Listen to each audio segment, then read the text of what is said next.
Hey, my friends, we will be right back to the show. But I have a question for you. Are you struggling with the impact of childhood trauma? Well, know that you're not alone.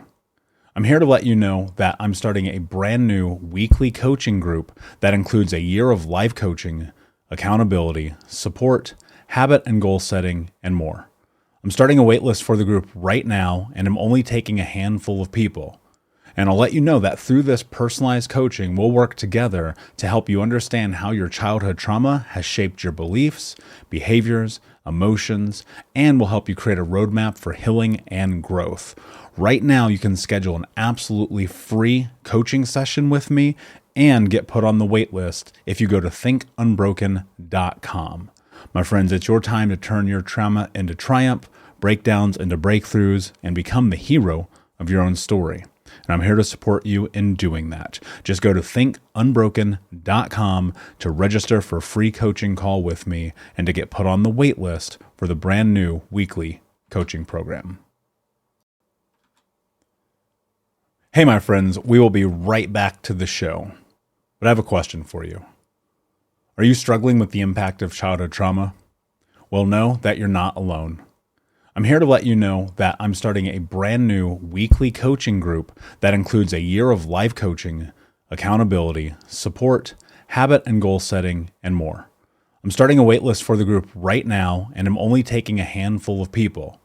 And I'll let you know that through this personalized coaching, we'll work together to help you understand how your childhood trauma has shaped your beliefs, behaviors, emotions, and will help you create a roadmap for healing and growth.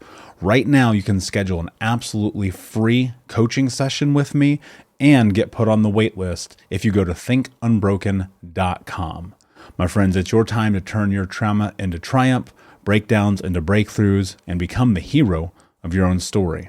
And I'm here to support you in doing that. Just go to thinkunbroken.com to register for a free coaching call with me and to get put on the wait list for the brand new weekly coaching program. You're listening to the Think Unbroken podcast, and I'm your host, Michael Unbroken. I'm an author, speaker, coach, and advocate for adult survivors of childhood trauma and abuse. In this podcast, you will learn how to transform your trauma into triumph, turn breakdowns into breakthroughs, and go from victim to being the hero of your own story. You can learn more at thinkunbrokenpodcast.com, and of course, check us out on Apple Podcasts and Spotify at Think Unbroken Podcast. Hey, what's up, Unbroken Nation? Hope that you're doing well, my friends. I'm excited to be back with you. Today's episode with my guest, Goose McGrath, who is the host of the Wild Goose Chase podcast, the author of Limitless, the Renegade Guide to Being Wealthy Through Property, and a guy who has an amazing philosophy about life and what it means to create not only a success, but really embody this concept that we talk about here on the show, how to be the hero of your own story. Goose, my friend, welcome to the show. How are you today? Michael, it's such a pleasure. I'm delighted to be joining you, and I'm great. Thank you. Thanks for having me. Yeah, it's an honor, man. It's funny because when I look at individual journeys who are on this path to both healing and success, there are some markers that we can look at and we can measure ourselves by. And I think that anyone who can build a lifestyle and a business in kind of the way that you have, and also do it so quickly, says a lot about someone's drive, their relentlessness, their resiliency, and their willingness to really go all out. And I think that's a very difficult thing. And so I'm wondering how much of your success now is baked into like your childhood, and how much of your success now is a byproduct of how you grew up. It's a really good question, and I've actually thought about this quite a lot, actually. And I think that a lot of who I am today is who I was when I was a kid, and was shaped by those experiences. So a lot of the things that have kind of defined my path over the last few years, noting that just five years ago, I was an alcoholic, drug addict, I was broke, I was homeless, I was living on my office floor. Like this has been a pretty swift transition to what's ostensibly I think it's a fantastic life, an extraordinary life, which is by design. And if I look at the characteristics that I lost and then refound, along the way. There were characteristics that I was displaying when I was a kid, characteristics of curiosity and leadership and, entrepreneurialism in its own way. And so I think also, I think everyone's kind of got like stuff from their childhood, like nobody's parents were perfect. Everyone's got that they dealt with to varying degrees, right? And I've got my own. But one of the things that I actually credit my parents with is that they never stifled my ability to think big, partly because I just would never listen to them anyway. And I didn't recognize it at the time. But they would, like, I would have big ideas and they would actually encourage me to do those things, which was pretty unique. And we didn't grow up in a, like, I would say we were sort of like working class family type scenario. But no, so we didn't have like a lot of means, but nonetheless, they would still encourage me to aim high and dream big. And I think that's translated a lot through to today as well.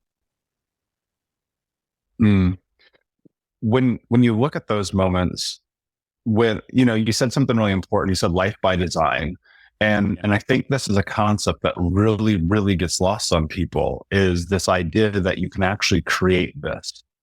And when I wrote Think Unbroken, the first book, one of the subchapters of it is titled "Create You," or a section title is called "Create You." And the reason why is because I fully believe in our ability to create our lives, to create both the positive and the negative.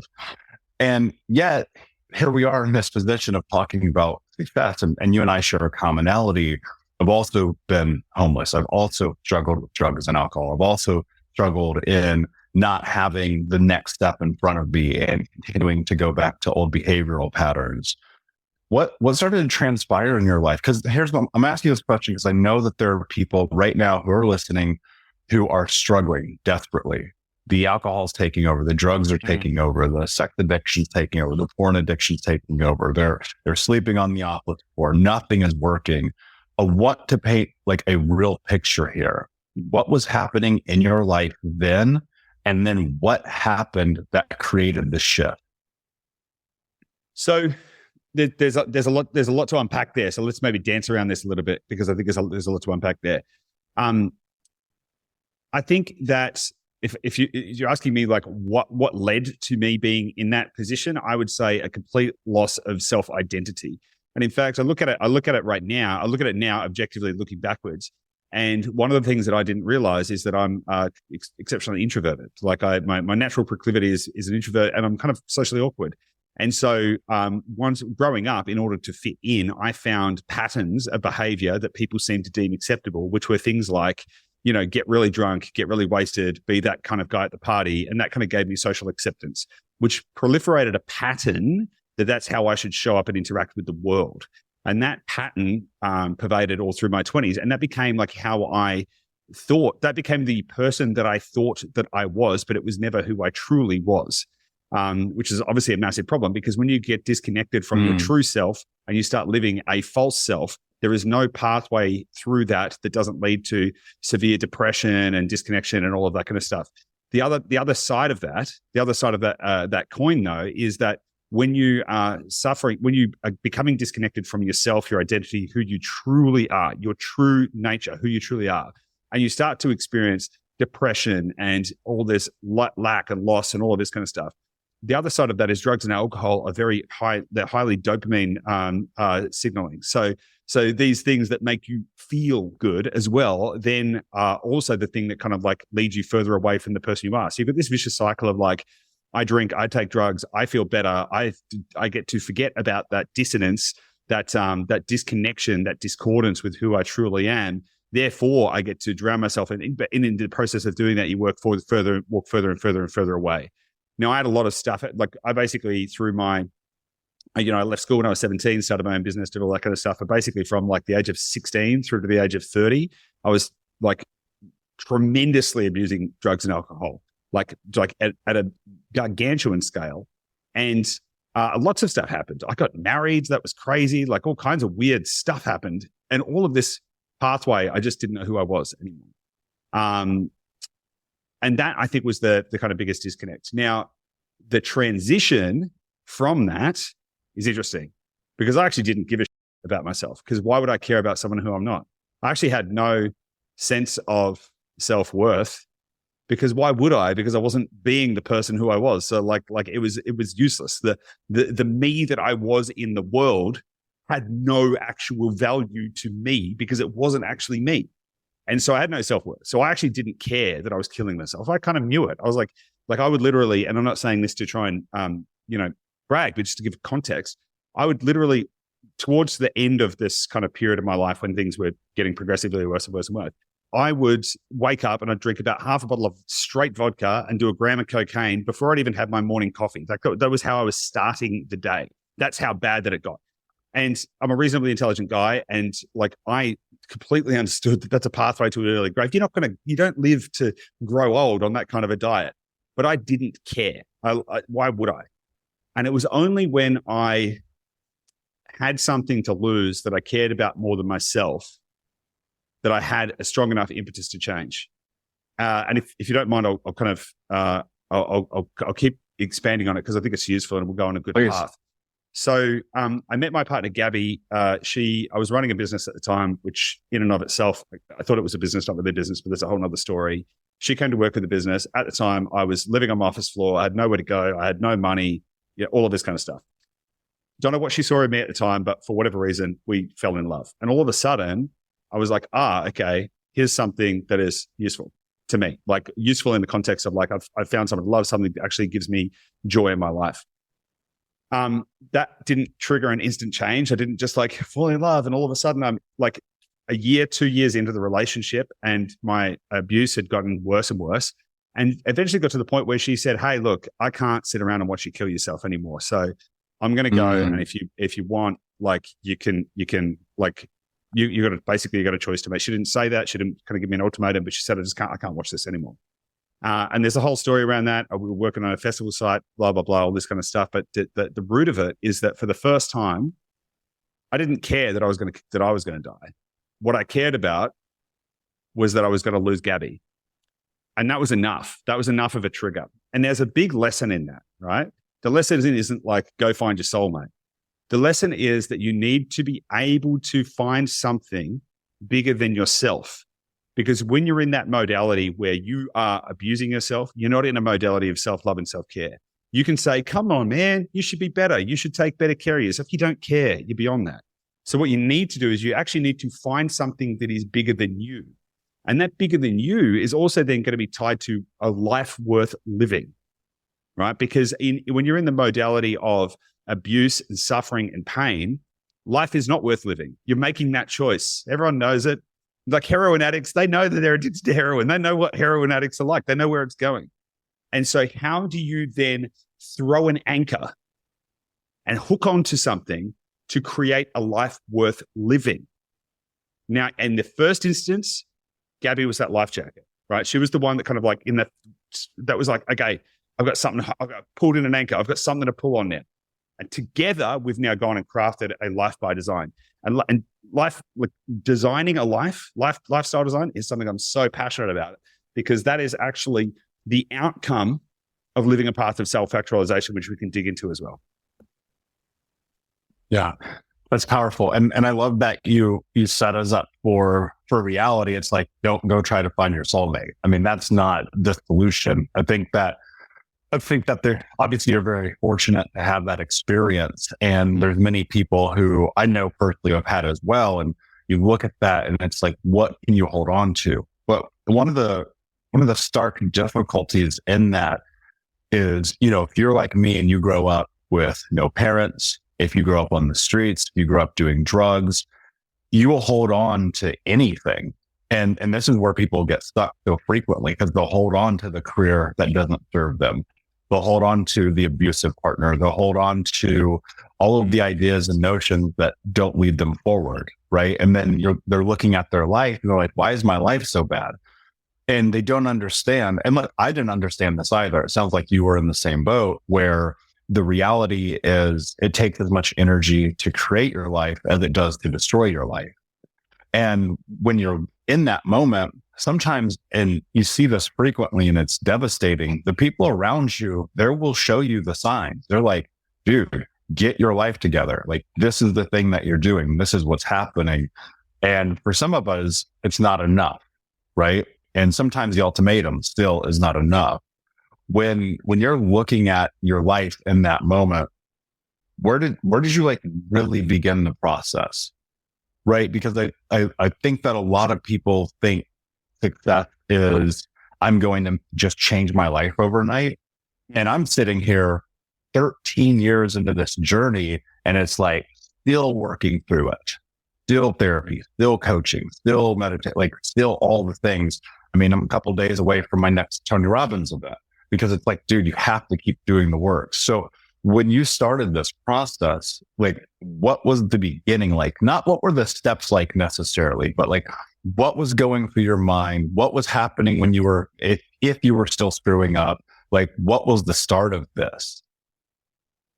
So the first thing I'll point out is that there's never a light switch. There isn't a moment where you are one way and then all of a sudden you're another way.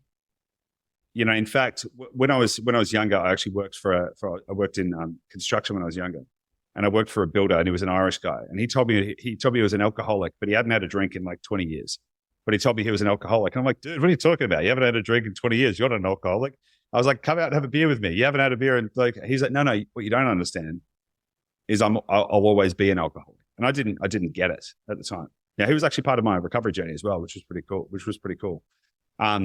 But to your point, that you said 13 years, I think it was that it's been. Life is a garden. Like you need to continue to weed it. You don't just plant it and then go, hey, I've planted the seeds of success in whatever format that may look like, because you know financially is only one very small component of what success truly is. But you need to continue to tend to it, lest it become overgrown and lest you lose track of the thing that you really set out to do in the first place. And so there is no moment where you switch from A to B. That being said, there's two very distinct phases. Well, there's many phases in my life. There's definitely two distinct, parts. The part of my life where I was drinking, taking drugs, and all of that kind of stuff, and then the after part, which is sobriety. So there's definitely two distinct phases. Although that even on the sobriety side, it's not like, hey, I've achieved sobriety, and then that creates some baseline of existence that just continues on. It's like every single day compounds into a better existence, which necessarily means that it's a journey. It's a continuous process.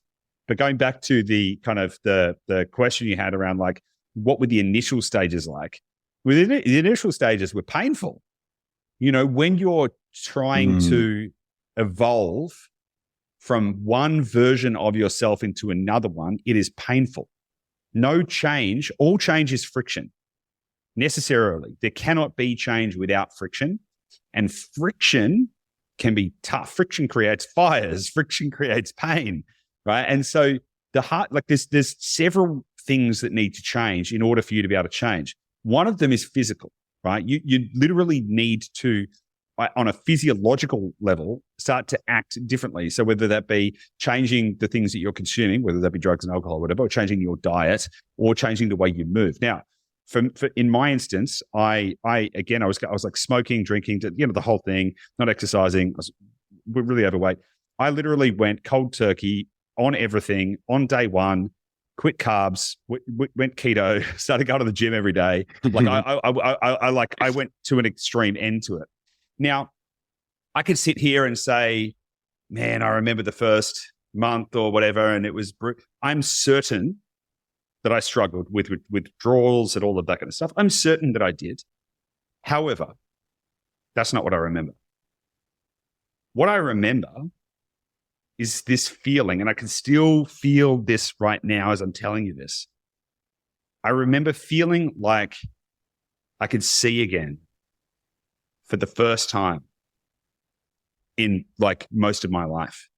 I felt like I had a veil that got lifted from my eyes. And so whilst there was probably lots of pain and suffering and torment and all of this kind of stuff, and that's probably what I experienced in the moment, looking back on it, that is not the thing that I remember. The thing that I remember is I felt like for the first time, I could see the world anew. Like I could see who I was coming back, my brain turning on, my self-realization of my identity, which was huge. Which actually is the other part of this. So I mentioned the physical part, but in order for change to actually happen, you need to change the identity of who you are. And it was only through gaining the clarity of mind that I was able to actually start to ask myself the question. I had to reintroduce myself to myself. I was like, okay, you can think clearly again. So who are you? What is this all about? What are you doing? Are you happy? Where are you going? But it was only through being able to get myself the clarity of mind that I was able to start asking those questions. Those questions led me to start to shape my identity. My identity started to shape my actions. My actions took me on a path to where I am today. No one's life is perfect. So despite the fact that I'm like, yay, life is great, and I couldn't be happier with my life at the moment, but it's not perfect, right? We're all on a journey, but it's these sequences of changes that have to happen. And just to bookend that as well, again, that wasn't some magical moment where I suddenly discovered myself and then hurrah, I went on to do wonderful things. Man, I had a couple of relapses, bad ones, like that entire year. The rest of that entire year, all kinds of things happened. My business went bankrupt. I organized a festival that failed. I lost like $1 million. My business failed. I completely ruined a massive other project that I was working on because of a variety of, circumstances out of my control, but it was a failure. I relapsed on alcohol twice. I realized it wasn't a smooth transition, but these things happen in steps. And it's like, these things compound as well. So they happen slowly at first and then all at once. These small actions that seemingly feel like minute little pieces of progress on the path, over time, you wake up one day and you go, how the hell did I get here? But that only happens through the small steps. Yeah, that's so true, man. And I mean, I love that you just said that. And there's no time I've ever been on this journey and I've thought to myself, I'm good. I'm done. I'm not stepping in front of a potential bus every day of my life, And I think that's a really hard thing for people to wrap their heads around, especially at the beginning, because you're like, man, I went cold turkey and I got on keto and I started taking care of myself. And you don't understand that that's at the beginning, that's not enough. And honestly, it's probably not enough now, right? You're like, okay, how do I take care of myself mentally, emotionally, physically, spiritually, financially, right? And all of the ways that one has to take care of themselves. And then balance, this is what's so crazy, because the first time that you kind of fall down, the first time that you mess up and you do the thing you promised yourself you would never do again, like for some people that destroys them. And one of the things I'm always trying to explain to my clients is that it's about taking lessons from that experience and then extending the period of time, and hopefully to never, but extending the period of time into the space between occurrences.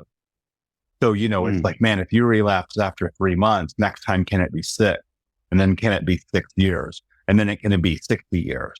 Right. And I think that's so much of the journey, is being able to sit in that. And it's oddly profound in some really weird way when you sit back and you look at it objectively and you recognize that this is just a game, right? And it seems so weird, and it seems like something like a throwaway or a nonchalant thing that people say, but this healing journey is a game. Because if you go look at like the occurrences, right? Because we all have these things that you can track back. I can look at my childhood and I can say, that's probably the reason I drink, because I watched my parents drink, right? I watched my grandmother drink. I watched my uncle drink and eventually go to prison.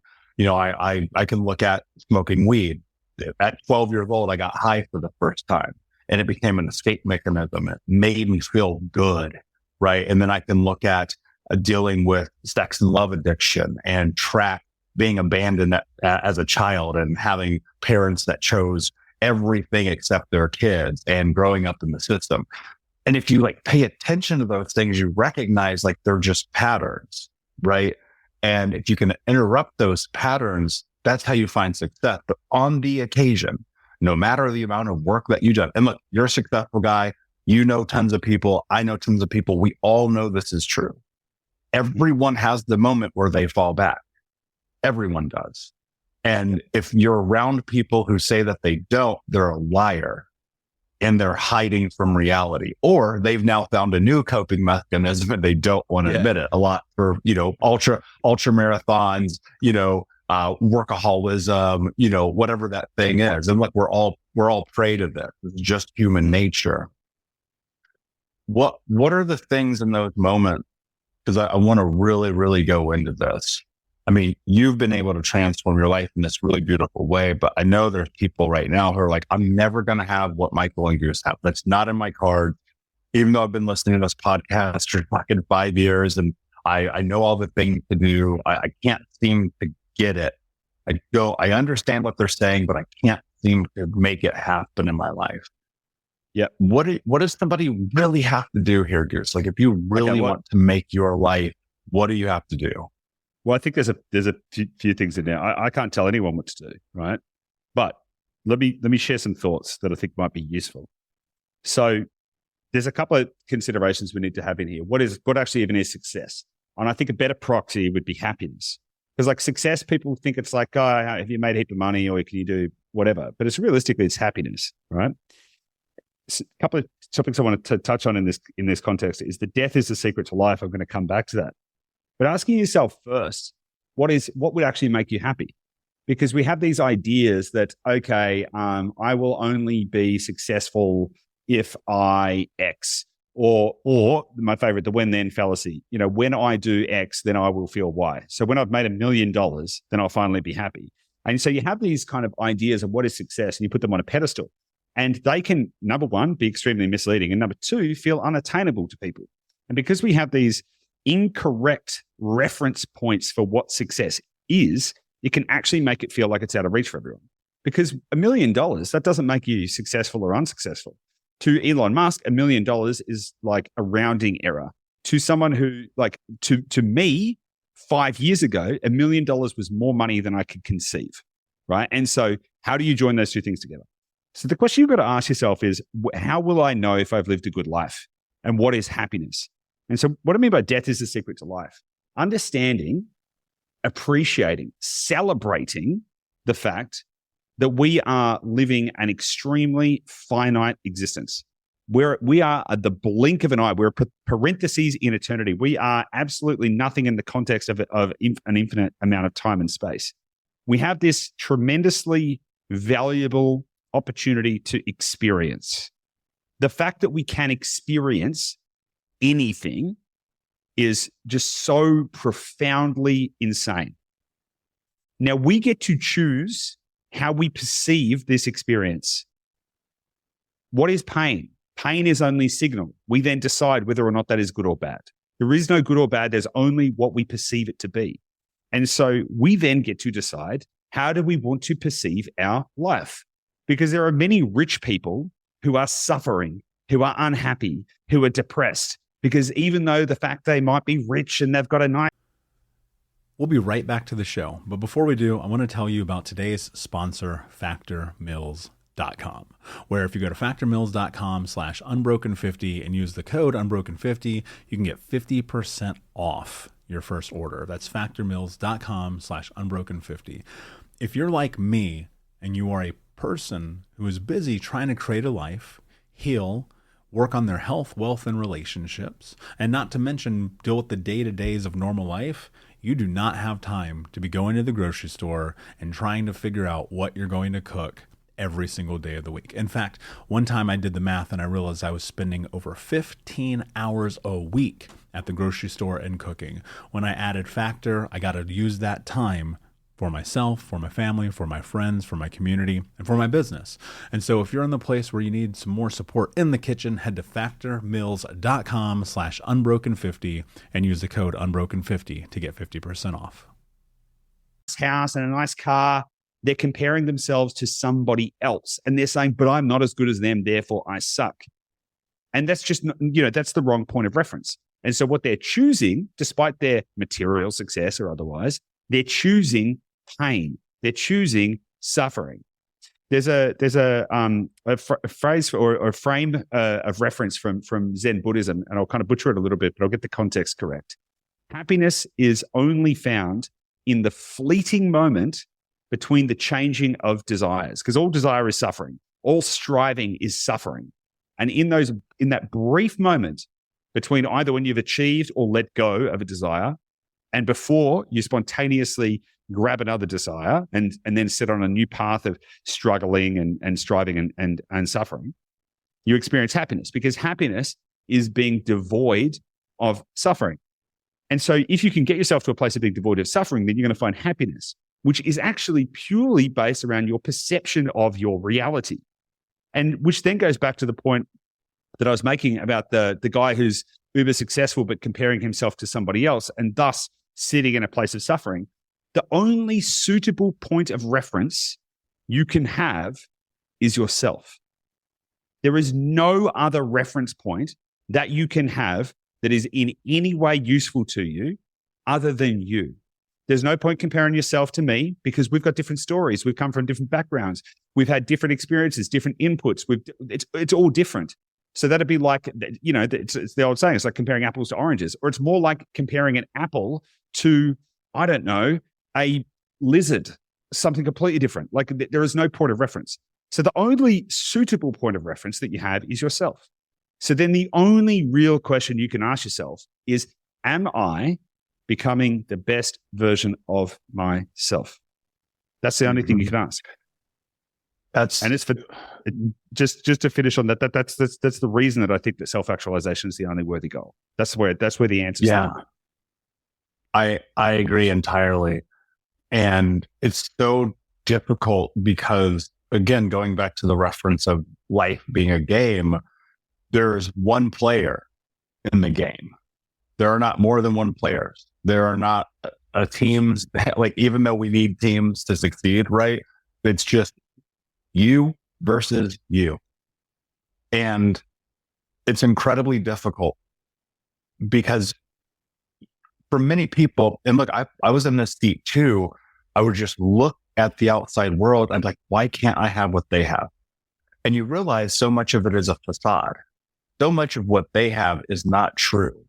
I saw this amazing video the other day where this guy who's a very, very successful entrepreneur was talking about how he had bought a Lamborghini and he had spent like $750,000 on it. And after having it for about a year, he went and sold it and bought a Toyota Camry. Like, if you think about that, you're talking about a car and a Toyota Camry that is worth a 20th of a Lamborghini, right? And he said that he realized that he was trying to keep up appearances because he thought that's what made him happy. And he realized that what made him happy was doing the thing that made him happy. And it's funny because happiness is, just for what you said, I mean, it's a beautiful reference. Happiness is fleeting. It's a moment like other moments of life. And when you recognize that this too shall pass, most of life is just kind of in the middle. Right? You're going to have moments where you're happy. You're going to have moments where you're not. And in the middle is just kind of like the day to day. Like, how are you living? How are you showing up? How are you connecting? You keep using this phrase, self-actualization. I love it. It is actually one of my values. Self-actualization is a value for me. And self-actualization to me means living truly into the fullest realization of who I believe that I can be. And what's interesting about that, Goose, is like self-actualization. I want to go into this conversation with you because I think this is going to be really interesting. I think self-actualization is beyond just kind of like, oh, I created this life, right? I think self-actualization is also in the things you say, in the things that you do, in your boundaries, in your values, in your mission. It's so much about leaving everything on the table so that when you look back at your life, because I agree, if you change your relationship with time and death, you will change the way you operate in the world. And self-actualization, however, is the most terrifying journey that anyone can go on, because it's the one for many, and you said this, you're like, I didn't have an identity, right? That was my experience as well. A lot of identity is stripped from us if you go through childhood trauma. If you had abuse, generally speaking, you lose your identity in that process.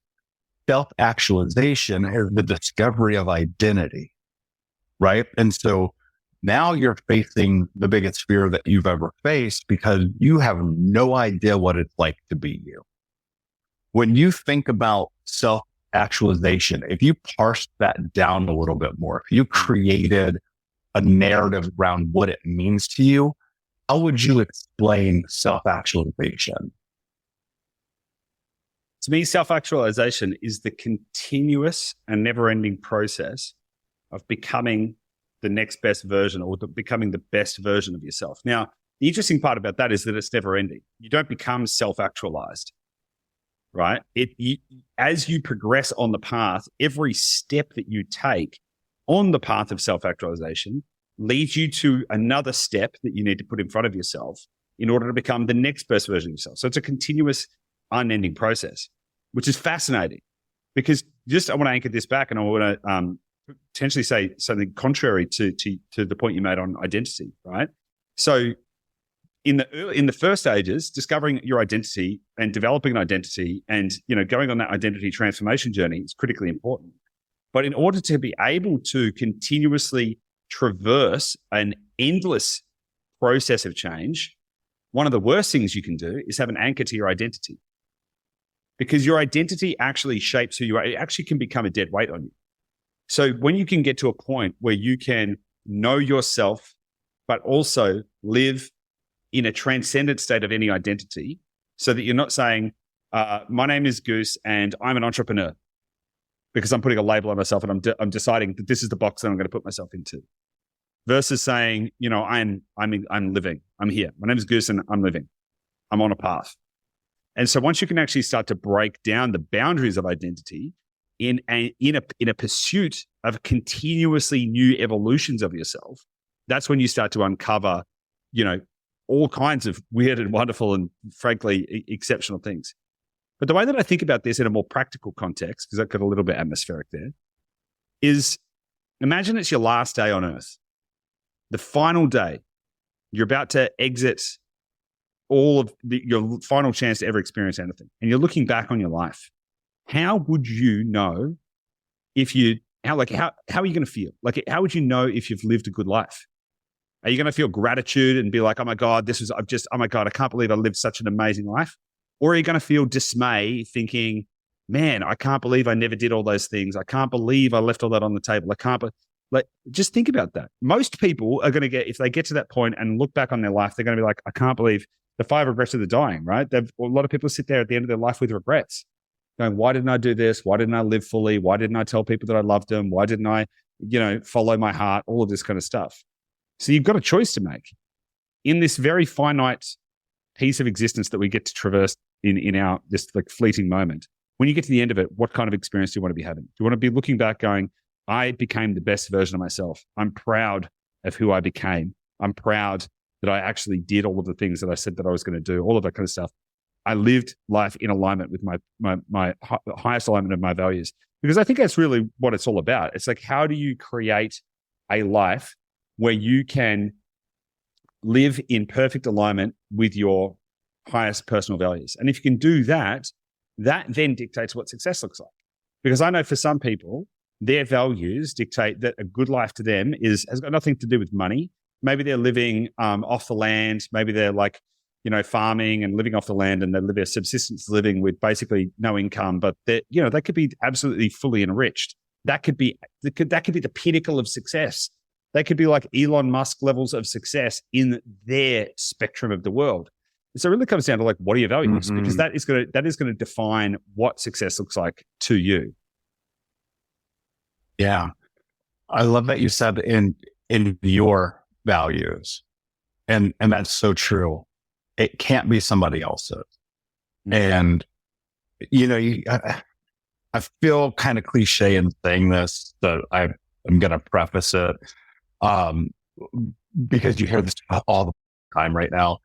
But if you go look at social media, if you go look at dating apps, if you go look at entrepreneurship, if you go look at people right now, more time, probably more than in the history of ever, people are posturing.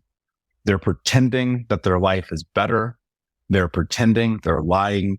They are putting up a facade because they are living in other people's value systems because they believe that if they look this way. I saw this video the other day of this fitness entrepreneur. All of her photos are fake. All of her photos have been edited. And that's we're living in an edited world. But the problem is, in the edited world that we're living in, many people are reading other people's books and trying to become the hero of their story. Yeah. And it's like, Goose, dude, you can't be the hero of somebody else's story. Like there is something about this journey. If you're willing to face just like the tremendous amount of suffering necessary to become yourself, the stripping down of your ego, the letting go of false beliefs, the removing, and this one gets really difficult, the removing of people, right? If you're willing to go down that path, it can be beautiful. And it's beautiful for how you deem it to be. And this shift, I mean, we're really just talking about at the crux of this, a shift. You know, you look at your journey, you had to go into recovery. You had to sleep on the office floor. You had to lose money. You had to almost lose a relationship, right? On top of others that you probably had leading up. And it's like, cool. At the end of the day, like, are you willing to walk through fire? Because I just don't know how else you do it. You know what I mean? Like, I really think about this a lot. And I have the benefit of working with some of the greatest minds in the world, interviewing them on this show. We all agree with one thing, like, you have to go through hell because you're stepping into this place that you've never been before. And that's the scariest, most inferno type situation that you can be in. But there's a trap in this, right? And I want your opinion on this because I know that you're a very studious guy. You have a podcast. You probably, like me, consume a ton of information. I think that we are in an unfortunate place where, again, because there is so much content, too many people are just consuming content. And to me, I think I love when people on the rare occasion will email me and they'll be like, dude, thank you for the podcast. I get it, but I'm not going to listen anymore. And I'm just going to go and do the work. Yeah. And that to me is one of my absolute favorite moments because it's like, that's where this actually starts to work. It doesn't work in theory. It doesn't work in concept. It only works when you do the work. It's like being in the steps. You do the program, right? If you don't do the work doesn't get done. What are the things that you did? Like, if you kind of trace this back a little bit, and I mean, it can be any period of time kind of leading up now. How important is actually doing the work, and what does that mean?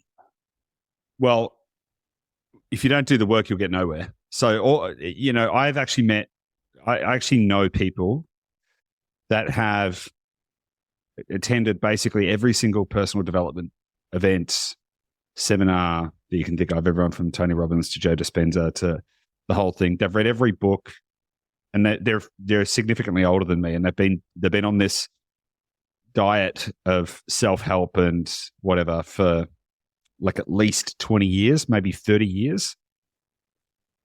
And they're still stuck. They're still stuck in fear, doubt, lack. And it's sad. And they're very negative. They have a negative worldview. And every time I meet them, I see them, I try and help. And I'm like, come on, like you've got it all. You've read it. You've read every book. Like, it's not an information problem. It's an action problem. And that's the thing. You don't actually need all of the information in the world. What you need to do is you need to take imperfect action in the direction of your goals. And that's the most important thing. And most people get stuck on this idea that they need to get it right, when in fact, all they need to do is start doing something. Because movement actually creates the thing that you're looking for. It actually, momentum creates information. And the information allows you to reorient. Because, for example, let's say you decide you're going to go to the gym, right, and start to try and get fit. You could hypothesize about all of the things that are going to happen when you do that and never go to the gym and never do anything. But by taking action and going to the gym and then realizing it's hard and then you get sore, you start to then learn, okay, how am I actually going to do this? So it's the action that actually creates it. I think there's another piece in here as well where it is the process of choosing to do hard things that creates pretty much everything else that you want. And if you can choose to do hard things without a specific point in time desired dopamine style outcome, all the better for you. And so what I mean by that is, it's one thing to say, all right, I'm going to go on a health kick for the next 90 days. That actually won't lead to lasting change, right? And that is like, I'm going to do this for this long, and then I'm going to go and eat a bunch of chocolate bars because I'm going to be really happy with myself because I lost 2 kilos or whatever the case may be. Whereas if you can say, no, actually, you know what? I'm just going to commit to lifting weights 4 times a week for like the rest of my life. Like, that's just choosing to do something really hard without a really specific end date. And that requires a bit of a mindset shift. Now, back to some practical things though, because you're asking what do you do? The biggest and hardest thing for me was the identity change. Because I was trying to work out who the hell I was again. And then trying to orient myself into what I was hoping was going to be a better life. And all you need to do is look around at all of the people who are unsatisfied with their life to realize that most people aren't orienting themselves towards the life they really want. Right? They're generally unsatisfied. So I had to go through a process, which I still do to this day, of brainwashing myself. I had to prototype the things that I thought that I might like, and I had to try and brainwash myself into getting on that path. And so what that looked like in practice was, I don't do it as voraciously as this anymore for a variety of reasons, which I'm happy to dig into. But every single day, I would wake up and I would write down with pen and paper, I would write down my vision for my life. Now, at the start, because I didn't know what the hell I wanted, I was all like private jets and Lamborghinis and, big houses, millions of dollars. This is all the stuff that I was writing down that I wanted to have in my life. And we can go through a bit more detail around what that process looked like, because it was a pretty well-developed process. And that was useful because that actually gave me some fuel to continue to give me the emphasis, the impetus for change, for action. I'd be like, okay, cool. If I want all these, it'd fill me full of dopamine, jets, cars, money. Yep, let's go. That'd fill me full of dopamine enough to give me the energy to take another step in that direction. Now, the thing about that is, I realized over time, slowly, that I was just these things I didn't really want. But the process allowed me to then continue to find the things that I did want. And so over time, I started going, you know what, am I actually motivated by a super yacht? I mean, it sounds cool, but am I actually motivated by a super yacht? No, not really. Okay. So then you evolve the things that you dangle in front of yourself. Right. And so putting in systems to do that. And I have honestly, I've tried to help a lot of people as well on this pathway as well. And I can attribute, I would say, a significant majority, 80% of everything that I've created in my life today over the last 5 years down to that practice. And I've watched people who don't do that, and I've watched them progress at a significantly slower rate or not at all. And I think the reason that is useful is because if you can carve out time each day, every day, for yourself to ask yourself, what do I want? Am I happy? What will make me happy? Now, you won't have the correct answers, but the continuous process of doing that day in, day out, every day for years on end will actually be the work that you need to do to get you to the place. And the practice of writing it down allows you to craft the identity that you need to be in order to achieve those things. In a very real sense, we create our reality. We could talk about that at a quantum level if we wanted to go there, but even on a practical level, just the fact that we get to choose by the actions that we take define the reality that we live in. And so that process, that practice will actually set your compass in the right direction. Yeah. That's everything, man. Here's what I'll say to that. Doing exactly what you just said is why I'm here today. There's no question. Arguably, the most important thing that I've done in my healing journey was sit down with a piece of paper and a pen and write my life out. And I can trace it back from Grant Cardone investing into Think Unbroken, to Think Unbroken becoming one of the number one podcasts in the world, to becoming a best-selling author, to losing 150 pounds, to I can go on and on and on. So much of it started with that. Because if you don't have a direction, then you have nowhere to go. And even if your dreams are crazy, like even if you write down things that seem asinine or impossible, it's like, perfect. That's what it should be. And then you parse it down, because as you go through the journey, you really start to recognize what is true. Like, do I actually want this? Is this the way that I want to get there? Is this the person that I want to be? And it keeps evolving and keeps changing. And so I would certainly encourage anyone who is not writing down their goals and their dream and crafting their life. If you can't take 5 minutes out of your day to write down your dreams, you don't deserve them. And I know that's a hard thing, and that's a harsh thing for people to hear, and it seems unfair. And they're like, why do I have to write it down? And it's like, because you need to witness yourself, right? And if you write it down, that's one step closer to having that reality. Goose, my friend, this has been an amazing conversation. I loved it. I mean, dude, we're going to have to do this more, because I think we're just getting started. Yeah, we're only scratching the surface. Yeah, totally. Before I ask you my last question, please tell everyone where they can find you. Best place is Instagram. I actually use Instagram periodically. So that's at Goose McGrath, GOOSEMCGRATH. Or if you want to check out my blog and newsletter, it is blog.goosemcgrath.com. We have a weekly newsletter. There's no sales pitch or anything. It's just like valuable stuff to help you try and live a better life, which is really my goal. I'm got all my economics working for me from my business. So all of the content that I create, including coming on this podcast, is genuinely from a place of wanting to help people to live a better life. That's really what it's all about for me. I love that, dude.